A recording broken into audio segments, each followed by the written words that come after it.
kulan waxaan wanaagsan kharta wada nagala socotay meelol baad joogtaan iyo si walba aad noo maqlaysaan kusoo dhawaada xogihii ugu dambeeyay ee caalamka qodobada wararkeena ugu darroona waxaa ka mid ah ra-iisul wasaaraha dalka Itoobiya oo iskaga qaxay madaxtooyada iyo cabsi xoogan oo ka taagan caasimadda dalka Itoobiya Addis Ababa duqaymo xoogan oo TPLF ay ku wadaan caasimadda deegaanka Canfarta iyo midka deegaanka Axmaarada TPLF oo guulo hordhaca ka sheegatay dagaalkii maanta ciidamada dawladda federaalka iyo sidoo kale ciidamada Faano oo iskarabsanaya iyo dhinaca TPL ciidamada Tigreega dhinaca kalena hubkii ugu badnaa oo TPLF loogu keenay gudaha deegaanka Tigreega kaasi oo ka imaaday dhinaca dalka Suudaan iyo sidoo kale Masar diyaaradaha dagaalka ayaan iyadana goobta ka maqnayn kuwaasi oo lagu tuunsan yahay in dalka Masar iyo sidoo kale Suudaan ay siiyeen ciidamada Tigreega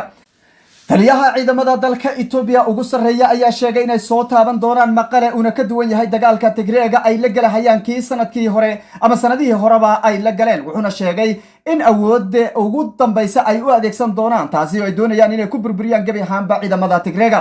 dhinaca kalena ciidamada New Police oo aad u tiro badan ayaa la sheegay in lagu soo daadguraynayo deegaanka Axmaarada kuwaasi oo la doonayo in lagaga qayb qaato dagaalka ciidamada militariga iyo sidoo kale Tigreega u dhaxeeya furimaha hore ee dagaalka ayaana la sheegay in ciidamadaasi la geyn doono madaxweynaha dowladda deegaanka Soomaalida Mustafa Cagjar oo u saxiixay Canfarta dhulkii Soomaaliyeed ee la isku haystay sanadihii ugu dambeeyay dagaalada xoogan ay ka socdeen iyo laba degmo oo uu magacaabay kuwaasi oo la sheegay inuu ku qancinayo shacabkii ka soo barakacay degmooyinkii deegaanka Canfarta ay sida xooga ku qaateen ciidanka New Police oo gadoodsan iyo buuq xoogan oo ka taagan magaalada Jigjiga ayaa sidoo kale idin soo gudbin doona waxaan gabi ahaanba warkeena ku eegi doonaa xaaladaha dalka Itoobiya ee ka sii daraysa iyo caasimadda dalka Itoobiya Addis Ababa oo iyadana cabsi xoogan ay ka taagantahay lagana cabsi qabo jabhadaha xoreynta Oromiya iyo Tigreegu in ay soo gaaraan saacadaha soo socda maalmaha soo socda qodobadaasi ayaan warkeena ku eegaynaa waxaan studio ay gula sugan saaxiibka daacad oo isha ku haya xaaladihii ugu dambeeyay ee dalka Itoobiya daacad soo dhow waan dhaway saaxiib haddii aynu ku bilowno maanta ciidamada Tigreegu dagaal ayay soo qaadeen oo jahooyin badan leh deegaanka Axmaaradana waa laga qaxayaa bal xaaladda dalka Itoobiya waa sidee Santiago aad baad u mahadsan tahay deegaanka Amxaarada iyo Tigreega maanta dagaal xoogan ayaa ka dhex maray ciidamada New Police ee deegaanka Amxaarada oo garabsanaya ciidamada militariga iyo sidoo kale dhalinyarada loo yaqaan Faano ee maleeshiyaadka ah Tigreega iyo Etoobiyana sidaad ogtahayba maalmihii u dambeeyay waxaa jiray in ay isu tumanayeen durbaanka dagaalka dhinaca kalena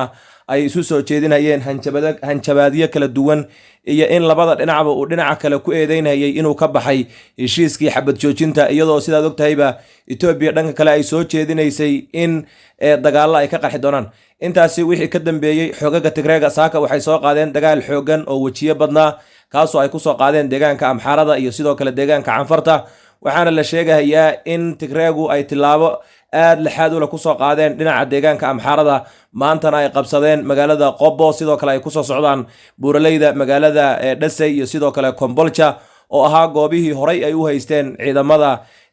militariga Itoobiya kuwa Amxaarada sidoo kalena Tigreegu xilliga ay qabsadeen laga saari waayay dhinaca kale saad ogtahayba dowladda Itoobiya maanta waxay shaacisay in diyaarad ka mid ah nooca dagaalka laga soo riday falaagada TPLF balse diyaaradaasi dal kale iyo meesha laga leeyahay iyo qaabka TPLF ay ku heshay dowladda Itoobiya marna ma shaacinin haddana Ridwaan Xuseen oo ah la taliyaha arrimaha amniga ra'iisul wasaaraha Itoobiya waxa uu sheegay in diyaaradaasi ay soo rideen ciidamada Itoobiya sida kale sidaad la socoto Santiago Tigreeguna arrintaasi way ka hadleen oo waxay sheegeen inaysan jirin wax diyaarada oo ay adeegsadeen dhinaca kalena aysan jirin diyaarad laga soo riday sidoo kale waxaa la sheegayaa in Tigreega maanta hubkii abid ugu farabadnaa ay ka heleen dhinaca dalka Suudaan iyo sidoo kale dalka Masar kuwaasoo laga soo geliyay deegaanka la yiraahdo Humera oo ah deegaan saddex geesood oo u dhaxeeya deegaanka Amxaarada Tigreega iyo sidoo kale dalka Suudaan isku soo duuduubo guud ahaan dalka Itoobiya waxaa la sheegayaa inay soo wajahday cabsi xoogan oo dhan walba dhinaca kalena waxaa wararkana soo gaarayaan wararka aan helin waxay sheegayaan in deegaanka Canfarta qaybo ka mid ah Tigreegu ay ku soo qaadeen dagaal xoogan Canfartuna ay soo banaysay dhammaanba furimaha dagaalka ra'iisul wasaaraha Itoobiya Abiy Ahmed maalmaha soo socda uu tagi doono magaalada Samara oo ah caasimadda gobolka Tigreega sidoo kale taliye u hadlay ciidamada dalka Itoobiya waxa uu sheegay in dagaalkan uu ka bedelan yahay sidii kii hore dhinaca kalena ay qabsan doonaan magaalada Maqale ee gobolka Tigreega waxa uu intaasi ku daray in ciidamada Itoobiya ay diyaar u yihiin in ay ka hortagaan cadow kasta isla Ridwaan Xuseen oo ka hadlayay maanta diyaaradda laftiisa wuxuu sheegay inay jiraan gamca shisheeye oo Tigreega dabada ka soo riixayo kuwaasoo doonaya inay Itoobiya burburiyaan dhinaca Tigreeguna waxay sheegeen in ay diyaargarow xoogan galeen oo ay doonahayaan inay qabsadaanba guud ahaan magaalada Addis Ababa caasimada dalka Ethiopia. xaaladda Ethiopian hadda waxaad moodaa inay yeelatay weji kale sidii lagu yaqaanayna maalin dhow ay iman doonto. waan qabsanay, waan burburinay, waan tirtiray, waan kala wareegnay, labada dhinacna ay guulo kala sheegan doonaan. sidoo kale waxaa la sheegayaa magaalada Addis Ababa guud ahaan in laga dareemaya cabsi aad u xoogan. deegaanada Anfarta iyo Amxaarada sida magaalooyinka Humera iyo sidoo kale magaalada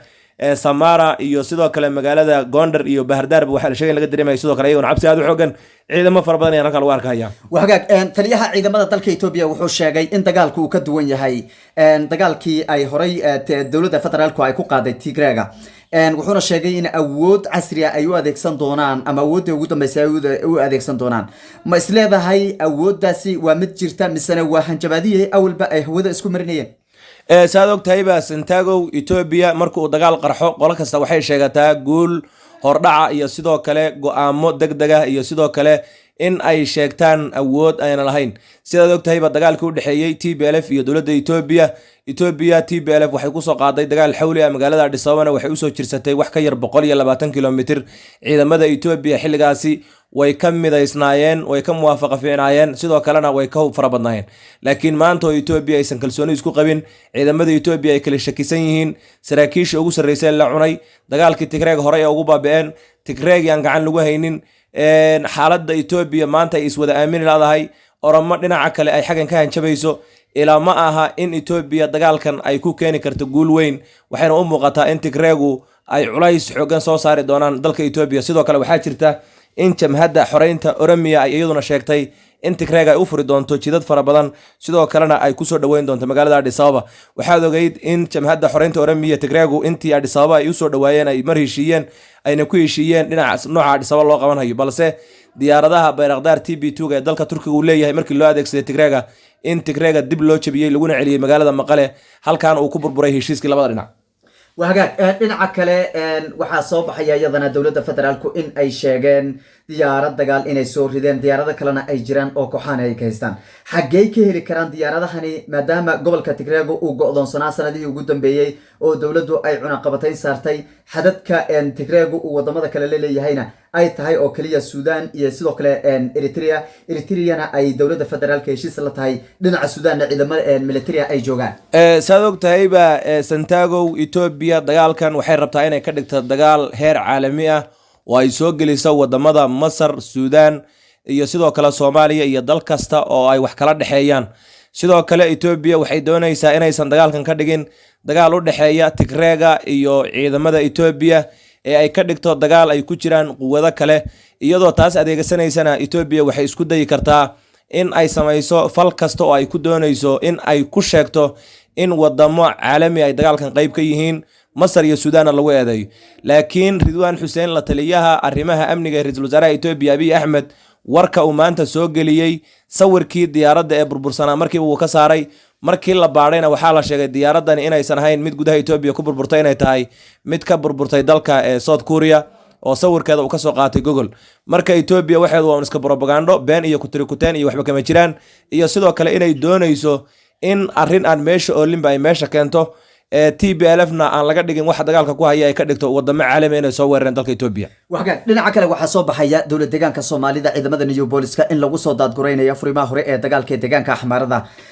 horeyna ciidamada New Police halkaasi ayaa la keenay, dhibaato ba'anna waa laga soo sheegi jiray oo waa kii dhowrka bilood ay halkaasi ku sugnaayeen. sababtoo ah baa la yiri ciidamada Faano ayaa iyagana dhinac ka xasuuqay ciidamada oo dagaalka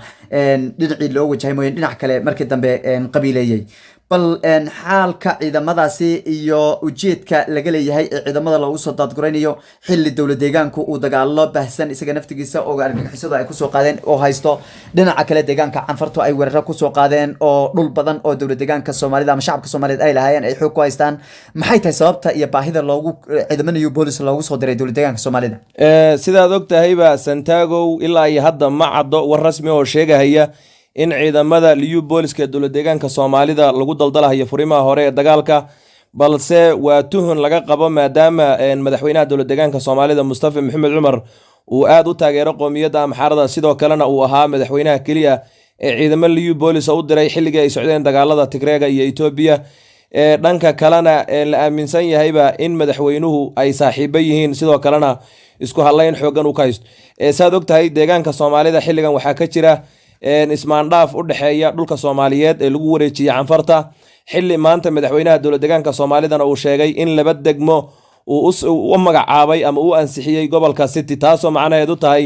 in degmooyinkii hore ee dadkaasi ay deganaayeen lagu wareejiyey qoomiyadda canfarta sidoo kalena la doonayay in dadka halkaasi deganaa laga soo raray waxaad ogeyd in magaalooyinka candhuuftu cadaytu garbaciisa dan la helay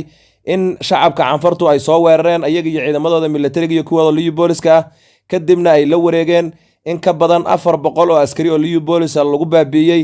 baabuur lagu qabsaday sidoo kale ciidamo liyu boolis ay canfartu maalmahan soo bandhigaysay kuwaas oo sheegahayo in xasuuq gaadmo ah loo geystay dhinaca kalena xukuumadda dowlad deegaanka Soomaalidu ay hagratay oo aysan waxba u qaban madaxweynaha dowlad deegaanka Soomaalida marka isagoo oo ku fashilmay nidaamka maamul iyo maareynta iyo sidoo kale xasilinta deegaanka Soomaalida xuduudihiisa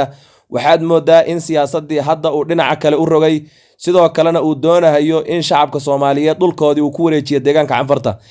saad ogtahay ra'iisul wasaaraha Itoobiya oo shalay warbaahinta Itoobiya la hadlay waxa uu sheegay in dagaalkani uu dhaxeeyo qoomiyadda canfarta iyo beesha ciise taasoo macnaheedu tahay in xasuuqii halkaasi ka dhacay gumaadkii meeshaasi ka dhacay iyo sidoo kale ciidamadii liyu booliska halkaasi lagu baabiiyey Abiy Ahmed iyo xukuumaddiisa iyo qoladan Soomaalida maqaarsaarka u aba ay doonayaan in ay marin habaabiyaan shacabka Soomaaliyeed oo laga dhiga dagaalkan mid u dhaxeeya beesha ciise iyo qoomiyadda canfarta laakiin aan ognahay dagaalkan uu u dhaxeeyo qoomiyadda Soomaalida iyo qoomiyadda canfarta iyo ciidamada militariga Itoobiya intuba isgarabsanayo lana doonayo in dhulka Soomaalida la qaato lana doonayo in magaalada Jigjiga xataa waxa weeye deegaanka canfartii Oromo loo isgeeyo maadaama ognahay in Baabili iyo Jinicsani hore loo qaatay dhinaca kalena Mooyaale la isku dayay in lala wareego dhulka Soomaaliyeedna Itoobiya ay duulaan xoogan ku soo qaad waliba iyadoo ay soo baxayaan maalmahan hadda u dambeeyay magaalooyinka Gursum Salaxaad Laghida iyo magaalada Raasaba in maab ahaan lagu hoos daray deegaanka Oromiya oo dhulka Soomaaliyeed aad mar dhow arki doonto iyadoo dhagax buur iyo qabdahar iyo godayba la isku haysto marka Itoobiya ajenda weyn bay ka leedahay dhulkan Soomaalida dadka in laga barakiciyaa la rabaa haddana waxaa la rabaa dagaalka nooc u socdo in wajiga loo bedelo laga dhigo mid u dhaxeeya beel hebla iyo qoomiyad hebla taa macnaheedu inuu yahay in xasuuqa shacabka Soomaalida lagu qariyo waxaad ogtahay ra'iisul wasaaraha Itoobiya xilligu imaaday magaalada Jigjiga kama uusan hadlin kama dhiiranin haddii maanta la dilo 10 qof amxara ama 10 qof oo Oromaana Itoobiya qariyo afka furanaysa وهجاك sidee kula muuqda marka degmooyinka uu bixiyay madaxweyne Cagjar iyo sidoo kale dhulkan hadda la leeyahay waxaaba gabi ahaanba uu ku wareejiyay deegaanka canfarta sideese laga dareemaya shacabka dowlad deegaanka Soomaalida sidaad ogtahayba marka uu yimaado fashil siyaasadeed mid hogaamineed mid nabadgelyo iyo sidoo kale mid maareyn ciidanba waxaa imanaysa in ay soo baxaan warar badan oo iska hor imaanayo ficilo badan oo iska soo horjeedo waxaad ogtahay madaxweynihii hore ee deegaanka laga qaaday haddana maxbuuska Cabdi Ilay xilligii la qabanayay inuu ansixiyay 99 degmo si uu iskaga dajiyo culayska shacabka ka haysto dhinaca kale inuu ku baaqay inuu intaasoo wasiir iyo intaasoo hebel magacaabay ina Cagjar maanta oo xaaladdu ku adag tahay shacabkii Soomaaliyeed dhigoodu qubanayo ciidamadii liyu booliska canfar la wareegtay